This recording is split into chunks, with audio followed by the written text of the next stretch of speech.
Today I'm going to show you how to make these sweet peas. I'm also going to show you how to make them into this beautiful arrangement and then how to place them on the 2-tier wedding cake.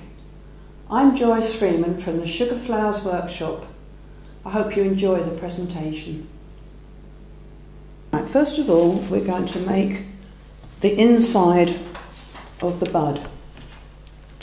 We need to take a 22 wire and we're going to make a hook on the end of the wire with our tweezers. It's much easier to do it with a pair of tweezers. I'm going to take a small piece of paste, very small piece, because all I want to do is to literally cover the hook, and that in turn will make a nice little pad for our inside of the flower.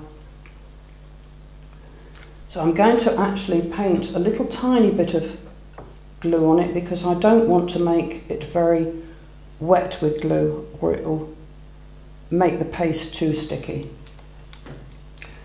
I'm going to take this little bit of paste and shape it around. Now that is the back of my hook there, and I'll try and make it as flat along there as I can, and you'll see why in a minute.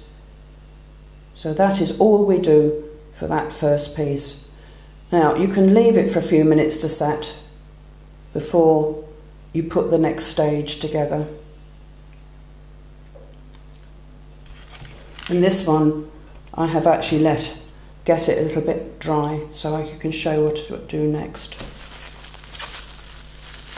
The next stage I want a cutter for, and this is a rose petal. Now this doesn't actually come with your sweet pea cutters that you will hopefully purchase to make the sweet pea with, so you have to get one of your rose petal cutters to do this, which is just a small one. I'm using this size of cutter because it's much easier if you're going to first learn to make a smaller flower rather than trying to make a huge flower. In this bag I've got some corn flour, and we always use corn flour with sugar paste when we're making our flowers. So I want a little corn flour on there, and I'm going to roll it out fairly thinly. Now today it's a little warm here, so we need a little bit more corn flour, but not too much, otherwise you will dry your paste out. As you can see, it's quite soft today.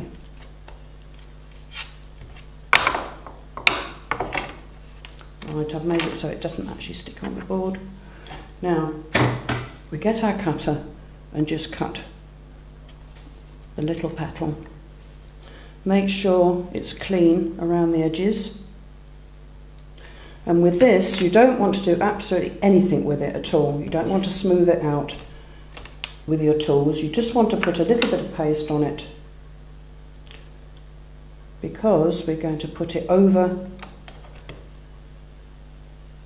our wire cover, and you'll see why it's going to go together, and that actually gives it a little bulk on the leaf, which makes it a little more natural.